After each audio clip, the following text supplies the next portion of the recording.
Hi! Good morning, beautiful people. Nandito pa rin kami sa Switzerland kung saan nag-enjoy ng mga sobrang ganda pang postcard na views. Kasama ko si Spokes Harry Roque.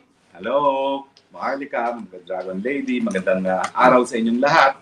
Alam niyo po, habang kami ay pa-picture-picture, Instagrammable at matapos namin makipaghalubilo sa mga kapwa Pilipino sa dalawang forum sa Geneva at saka sa Lausanne, narito pa rin tayo sa Swiss Alps at papabalik na sa The Hague. No? Pero may gumulintang na balita sa atin, no? Itong si Dean Chase, na mukhang meron siyang hawak na official police investigation report kung saan sa kauna-unang pagkakataon ay malinaw na dinadawit hindi lang ang Marcos Jr. sa mga pulboronic, kung hindi pati ang ating First Lady, Liza Araneta Marcos. Yes. Balikan na natin, Spokes, kung bakit nagkaroon ng trending na bangag-bangag, ngiwi-ngiwi at butod-butod. Pero pag-focus tayo sa bangag.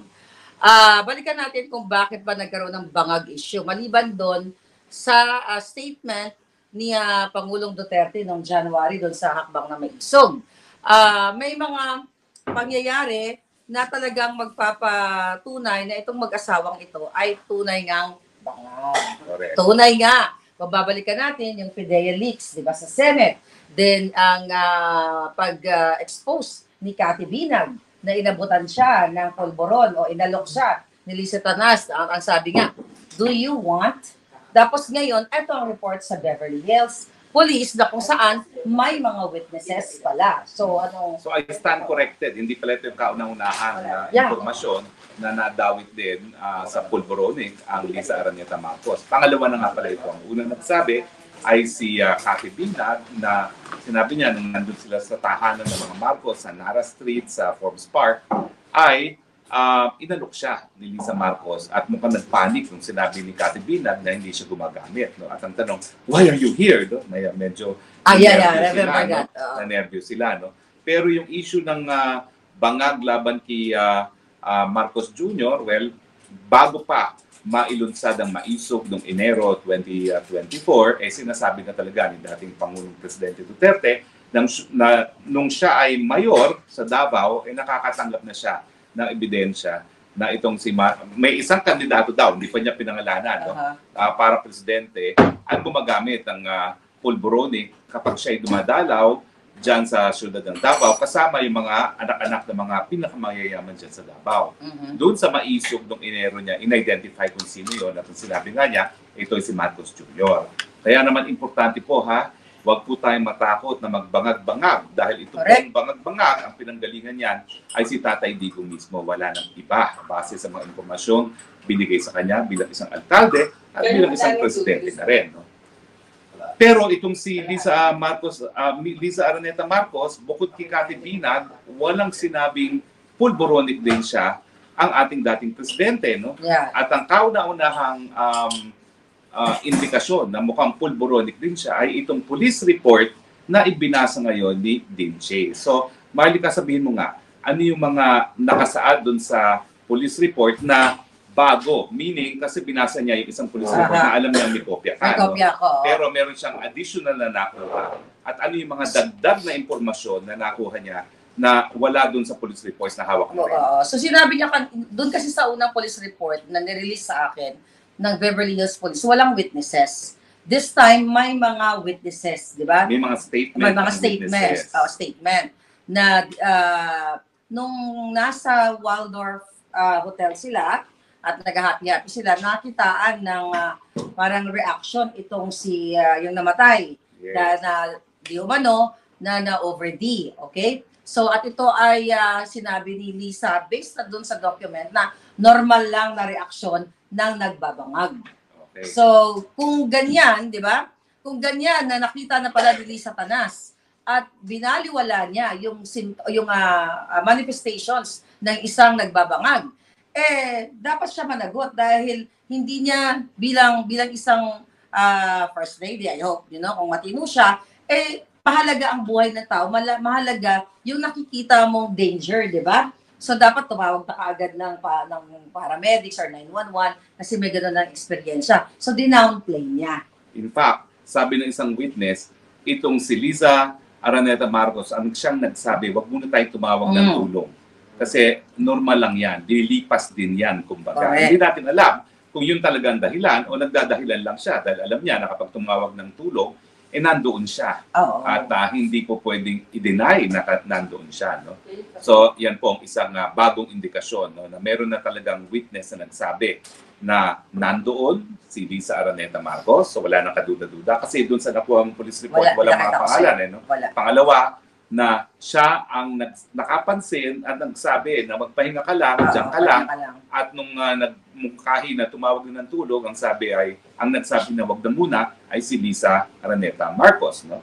Now, bukod pa doon, ang pinakadamning is ano yung mga nakita doon sa lugar kung saan natagpuan nga yung unconscious body ng isang Pilipino. No? Ano ba yung sabi ni Lindsay based sa blood din, meron talagang nakita na pulburon na kung saan naging dahilan nitong ng kanyang pagkamatay, di ba? Kasi hindi naman siguro ilalagay sa police report yon kung walang nakita. Correct. So based on that police report na recent, according to Din Chase, talaga namang dapat mapanagot itong mag-asawang bangag. To be specific, no, yung powdery white substance, parang nakalagay sa lamesa, tapos parang nakalagay sa pera, di ba? At saka meron ding powdery white. May mga pera na meron sa table. Na meron din powdery white substance. Yeah. At parang meron din sa mirror, no, na mga powdery substance, no. At although doon sa police report, hindi pa nila ma-identify kung ano yun. Kasi syempre, dadalhin pa sa laboratory. Siguro sa susunod na police report, ma-identify na kung ano yung substance na yan. Kung pulburon ba or pulburonic. Alam nyo na naman ang depression ng pulburon, pulburonic. Yung pulburon, dahilan para magka-diabetes. Ang pulburonic, dahilan para maging bangag. Yan. Kaya naman talaga, hindi dapat natin tigilan ang dance race ng bangag. Ngiwi. Butod. Kasi mag-asawa talagang dalawa sila talagang sumisira sa kinabukasan ng bayan. Now, 3 krimen ang iniimbestigahan ngayon ng Los Angeles. Isa yung involuntary manslaughter, isa yung droga, at hindi ko malala kung ano yung pangatlo. Reckless endangerment ata or something. No? O yung refusal to provide assistance sa pasyente. So, 3 krimen. Now, granted na ito ay hindi masyadong malalalang mga kaso kasi hindi naman murder, no? Kumbaga, involuntary manslaughter is parang ano lang yan, reckless imprudence sa atin, no? Halos walang kulong yan. Ang punto ay, ang importante, napatunayan na nandoon sa isang room kung saan namatay ang isang tao na mukhang namatay dahil sa drug overdose, ang Liza Araneta Marcos, kasama ang mga pinaghihinalaang mga narcotics. Yun lang yung sabi sa police report. Hindi nila in-identify kung ano yun. Kasi wala pang lab test. Pero suspected narcotics. Okay. Go ahead, boss. So yan, damning yan. Yeah. Bakit? Ang first lady natin, anong ginagawa doon sa room kung saan obviously may gumagamit ng mga droga at obviously yung maggamit ng droga ang kinamatay na isang Pilipino na galing sa isang altang pamilya. Yeah. So, meaning, nagko-corroborate yung statement ni Cathy Binat sa pag-alok sa kanya ni Liza Marcos doon sa bahay niya dito ngayon sa pangyayari sa Beverly Hills, doon sa incident nga. So, kaya ngayon, mga kababayan, sa dami-dami na mga issue na nangyayari ngayon at patuloy pa rin kayo nagpapabudol dito sa mag-asawang ito, talaga naman ang bansa natin ay pulboronic country na sports. Dahil nakikita na yung mga pangyayari, kidnapping, involved si Liza sa kidnapping, lahat. So, ang nakakalungkot dito, at dito sa Europa, lumalaban tayo dahil nga isa sa dahilan kung bakit pinakidnap ang Pangulong Duterte kasama dito sa mga isyong bangag-bangag na ito. Ang pagsabi ni Pangulong Duterte na si Marcos ay bangag. Ito'y lahat pinagsama-samang galit ng bangag administration dahil sa ini-expose hindi lang ng Pangulong Duterte at nating mga nagsusupport sa kanya. Malinaw naman dun sa interview ni Lisa Araneta Marcos kay Tung Ying. Ay talaga, anong klase yan, no? Tatawagin mo yung presidenteng bangag. Yeah. Anong masama kung tatawagin bangag? Kung merong ebidensya na nagpapatunay na bangag nga. Tapos ngayon, nagagalit siya dahil tinawag ang sponsor niya na bangag. Anong ginagawa mo sa kwarto na minamatay dahil sa paggagamit ng suspected narcotics? Na sangkatutak na suspected narcotics. Hindi ito isang lugar lang na may narcotics. Maraming lugar na meron narcotics. So talagang lumalabas na nagkaroon ng session doon. Bagamat hindi pa kumpirmado kasi nga ang susunod na police report ay identify kung ano yung powdery white substance na suspected narcotics. Pangalawa, no? Hindi ko lang maintindihan bakit hindi dinrug test ng Los Angeles Police lahat yung mga tao na naroon. Diba? Well, hindi rin natin alam. Kasi nga, based dun sa aking puting ahas, ay inayos, okay, ginawa ng paraan at nagkaroon ng what they call that, extended immunity si Satanas. Anong masasabi mo doon bilang isang abogado? Mali yan. Kaya daw naka-audit daw. Mali yan. Dahil hindi automatically entitled to immunity ang isang First Lady. Entitled lang siya kung kasama siya ng presidente on an official mission. Huwag nyo namang sabihin official mission yung pulboronic session. No? At saka yung pagpunta niya doon, hindi naman niya kasama ang presidente. So malinaw na hindi talaga siya entitled to immunity. Bagamat, sabi din ni Dean Chase, no, matapos siya makakalap ng mga unang impormasyon, hindi na nag-release ng karagdagang pang impormasyon matapos ang mga Asian-looking men ay nakitang nakipagpulong doon sa Beverly Police according to that report. Kaya nga hindi nga, at aside from that, folks, yung pinalabas ko na pulboronic video, at yun ay authenticated. Correct. Diba? So parang ngayon, nagkakaroon na ng, kung hindi probable cause, no, reasonable evidence na nagpapatunay na talagang ang junior at ang kanyang esposo ay posibleng mga bangag. Mga bangag. Possible na mga bangag. Kay Marcos Jr., pulboronic video, duly authenticated. Yeah. PIDEA leaks. Yung confidential informant, okay, ni Agent Morales. Yung impormasyon na nakalap ni Presidente Duterte nung siya ay mayor pa, no, na talagang gumagamit ng pinagbabawal na droga. Dito naman kay Lisa Araneta, yung si Cathy Binag at saka yung sa Beverly Hills. Now, ito ang pinakamalakas na ebidensya. Yes. Kasi ito ay impartial investigation dahil meron kang namatay at ito ay nanggagaling sa kapulisan ng Estados Unidos. No?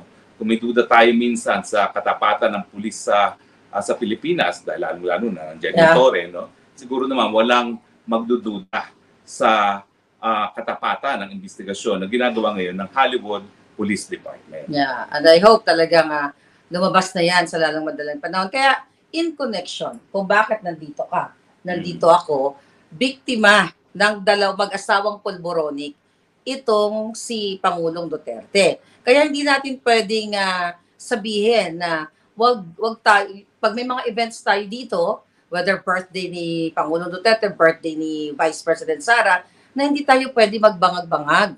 Kasi hindi magpaka-decente tayo. Dapat talagang may respeto tayo sa event. Sabi ko nga, paano mo re-respetuhin itong mga bangag na ito kung mismo sila ang nagpa-kidnap sa Pangulong Duterte dahil nga ito ay resulta ng kanilang pagiging addictus benedictus, pagiging bangag, pagiging pulboronic. So, kaya wala na silang hiya. Kahit nilabag nila ang batas sa Pilipinas, parang they don't care, di ba? So, yun yung resulta nito, folks eh. Kaya, pinamumunahan tayo ng mag-asawang bangag at ng iba pang mga gabineting bangag. May sinabi si Cathy Binag dyan, actually eh. And by her own admission, no, sabi ni Lisa Araneta Marcos, talagang naging bad shot na si VP Sara. Yes. Matapos na nakitang nagtatatawa doon nga sa Maisog Rally kung saan pinangalanan sa kauna-unahang pagkakataon ni Tatay Digong kung sino yung kandidato para sa presidente na naging presidente na nga na di umano ay gumagamit ng droga habang nasa syudad ng Davao. No? At sabi talaga niya, yan ang dahilan kung bakit bad shot Bad shot na itong siya sa akin. VP Sara, no? At dahilan nga, matapos itong pangyayaring ito, na nagsampa na ng impeachment complaint laban kay Sara, no? So malinaw na importante na ilabas natin yung bangag-bangag. Correct. Kasi ito yung pinagmulan ng gulo sa panig ng Duterte at ng Marcos. At kung ikaw ay tunay na naninindigan para sa mga Duterte, unang-una, dapat wakwakan ng mga Marcos kasi in the first place, ang pinagmula ng lahat ay pagiging bangag nila. Bakit Yeah. sila magagalit na tatawagin silang bangag? Kung totoo naman. Di Correct. ba? Oo. Ay, nakakatawa dyan, folks, marami kasing nabubudol yung mga mambubudol. Akala natin, nabudol na tayo, hindi na tayo magpapabudol muli. So ngayon, may mga nakakapasok sa hanay natin na akala natin para kay PRRD.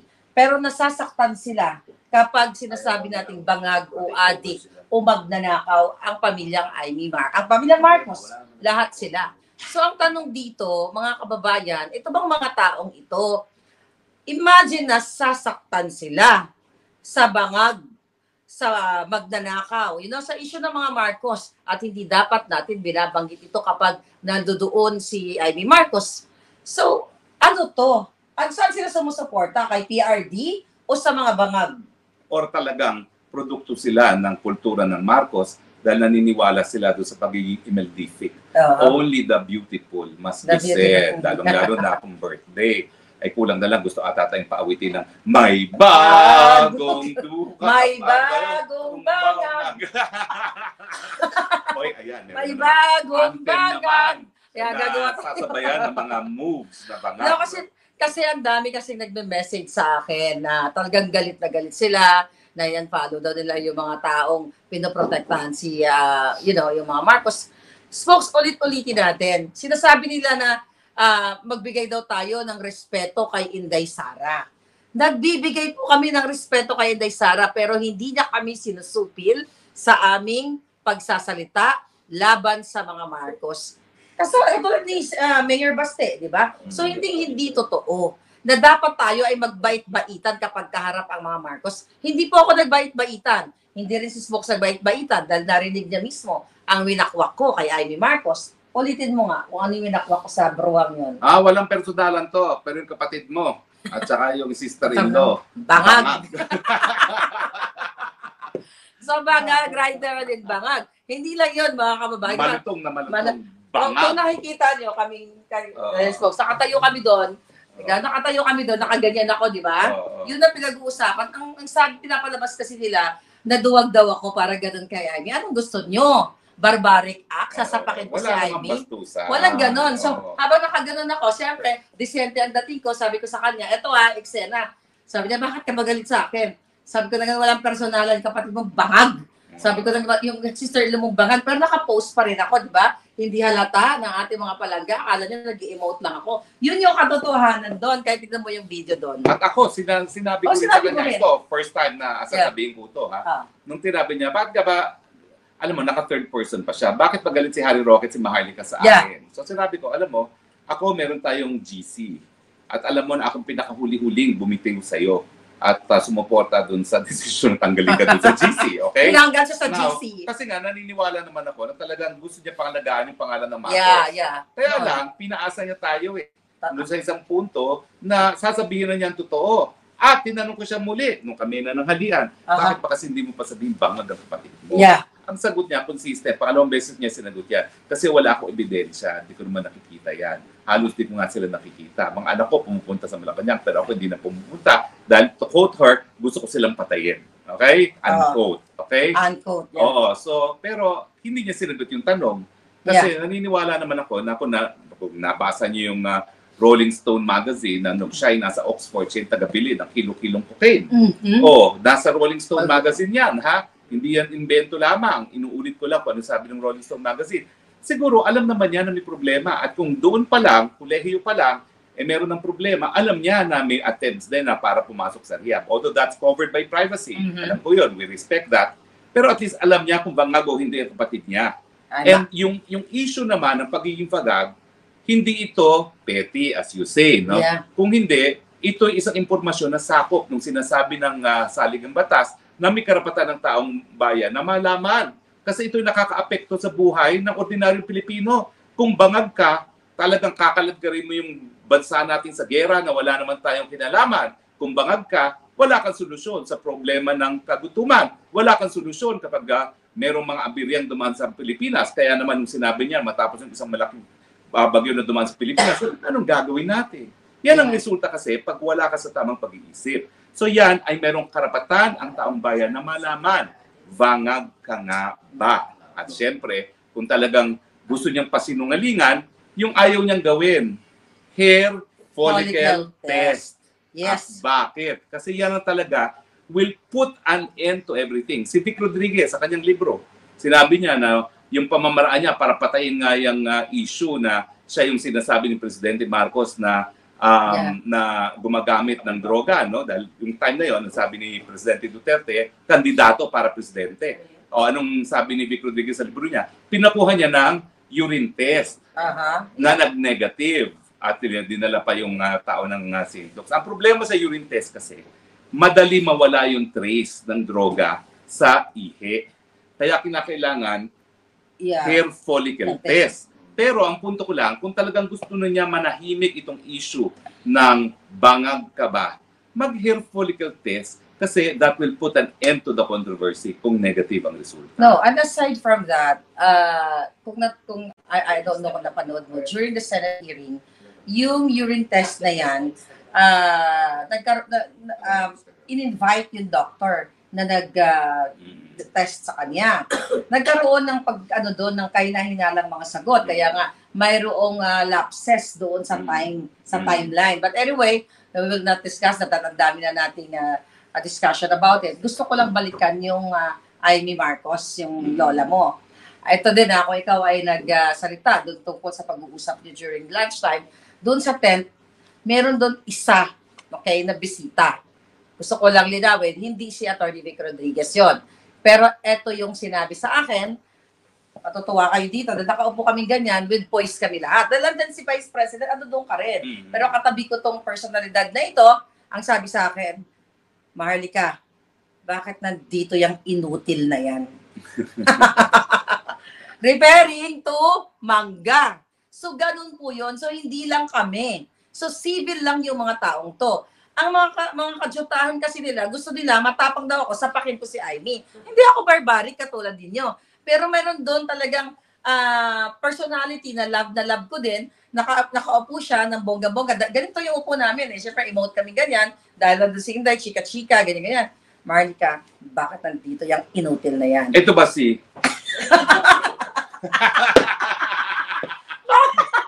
Sana. Tabi mo yun eh. Oh my God. Pero alam niyo ang punto. Iba yung pagiging civil. Iba yung magkakaroon ka ng paninindigan. Yeah. Ako walang personal kay Amy Marcos. Tuwan-tuwa ako sa kanya kasi babaeng bakla, nakakaaliw. Sinabi ko rin sa'yo yan. Oo, tuwan-tuwa ako sa kanya. Pero may obligasyon naman siya. Ngayon siya yung naninindigan na hindi talaga hindi talaga pinatatakbo ng gobyerno ang kanyang gobyerno na sabihin ang katotohanan dun sa issue ng bangag. Kasi yan talaga ay sakop ng karapatan ng taong bayan sa impormasyon na nakaka-apekto sa kanilang buhay. Yan tawag po dyan, freedom of information. Yes, alam niyo po, ito panghuli na lang kasi rarampa tayo. Mag-i-emote na naman tayo. My God. Pinalalayas na tayo sa ating hotel. Tumawag na, bigay ng formal demand. Umalis na kayo. Pinalayas na kami sa hotel. No, habang nagta-travel tayo. Wala naman siguro sa buwata dyan doon sa mga anti-bangag, no? Wala naman siguro sa buwata. Baka naman. Masyado na yun. Hindi naman ilalam kung nasaan tayo. Well, kalokohan, lang. Anyway, mga kababayan, habang nag-travel kami these folks, totoo, wala akong personal na galit kay Amy Marcos. Kinuwento ko sa'yo kung paano niya ako tratuin as kaibigan way back in 2017. Mabuti ka nga bongga-bongga ka eh. Parang, okay, nandito ka sa kasalanan ko. Thank you very much. No, kasi sabay... Okay, doon ka sa lamesa ni Inday Sara. Okay. Nakita kita doon eh. Oo nga. Nakita ka ni Inday. Okay. Pero alam mo, nothing personal. Nothing personal. Habang nagta-travel kami sa pag-uusapan namin, sabi ko, okay naman siya. Tuwang-tuwa nga ako na baklang-bakla siya. The problem is, hindi na po ito baklaan. Ito ay usapin para sa taong bayan na manindigan siya na dapat yung kapatid niya, siya yung manawagan na mag-resign na. Kasi may statement na siya na ang namumuno, hindi Marcos, kundi Romualdez and Araneta. At saka, ano pa bang takot niya na masisira pa relasyon nila magkapatid? Sira-sira na talaga. Sabihin ng lahat, no? I know. Diba? Bakit pa meron pang boundaries? No? Dapat wala na nang malaman na natin ng katotohanan. Pero, like everyone else, pinasasalamatan naman namin si Senator Amy dun sa kanyang investigasyon dahil nalaman natin ang detalye ng pagkidnap. At I'm sure, whether be sa ICC o dun sa binabalak na domestic legal remedy sa Netherlands, gagamitin ang resulta ng kanyang investigasyon para patunayan yung issue ng kidnapping. Bagamat kailangan pa rin talagang ipresenta sa ICC at sa domestic courts ng Holland yung mga taong tatayong testigo. No? Pero ganun pa man, kabahagi na yan ng ebidensya kung paano talaga kinidnap talaga si Tatay Digong, and we thank you for that. Yes. Siguro naman, sa isipan ni BP Sara, which we respect, that's reason enough to endorse her, no? Pero kaming mga mamamayan, we also have the right to expect the truth and nothing but the truth kasi nakaka-apekto sa pang-araw-araw buhay namin yung estado ng pag-iisip ni Ading Marcos Jr. And the Vice President, hindi tayo kinikartel o pinipigilan ng ating pagpapayag. Kaya nga, di ba, doon sa mga sorties nila nung nakaraang halalan, pinapaalis na si Amy Marcos na si Baba yun, na na. yun ang sabi. Kasi doon sa kampanya, una niyang i-endorse na si Marcos at alam niyang masasaktan na si Amy Marcos sa susunod na mga banat, pinapaalis na niya para hindi na niya marinig. Sumusunod naman ang Amy Marcos. No? Para alam naman niya masasaktan siya dahil blood is blood. No? So, yan po ang katotohanan. Kaya, ano lang, intindihin niyo rin ang aming sentimiento na talagang hindi kami titingala sa isang Marcos dahil alam namin talagang ang Marcos ay naging malas sa bayan natin, not once but twice. Malas sa bayan, kaya naman, bago tayo palayasin, sa June 14, sa lahat po ng mga kababayan natin dito sa Europa, meron tayong kalayaan para kay PRRD. Siyempre, celebration natin bilang Pilipino sa ating Independence Day, which is hindi pa rin naman tayo malaya dahil ngayon ay nakakulong tayo sa mga bisig na mga bangag at ng mga magnanakaw. But again, syempre dapat talagang hopeful tayo na one day ay magkaroon talaga ng maayos na Pilipinas. Kaya naman, in support to our President Duterte, kami ni Spokesari ay iisan namin ang mga mamamayang Pilipino dito sa Europa. Kaya magkakaroon tayo ng pagdiriwang para sa pagbigay pugay at pagbigay ng respeto at suporta kay Pangulong Duterte. Sa June 14 na po yan at i-announce namin kung saan ang ating venue. At pangangalanan ko na po yung mga nag-aaway-away dito sa dahig na pati kami dinadamay, ha? Aldo, Alvin, Cha, Dem, Norma, magsama-sama na po tayo. Dahil kakaiba yung okasyon ng June 12. June 14. Ng June 14 14. na celebration. Pero kasi yung June 12 is araw ng kalayaan ng Pilipinas. Kaya nga importante na magkaroon tayo ng araw na para palayain ang Tatay Digong. Napaka-importante po ito. Ito na po yung sinasabi namin na ang ating kausa ay si Tatay Digong na mapauwi. Sama-sama na po tayo. Wala na yung away-away. Ito po malinaw. Araw para sa kalayaan ni Tatay Digong. Kahit kayo gusto nyo magsuntukan, at oo nga pala, gusto nga daw ako makipagsuntukan ni Alvin, i-postpone muna natin yan until after June 14 dahil mas importante iparating yung mensahe na dapat palayain at bigyan ng kalayaan ang Tatay Digong. Okay?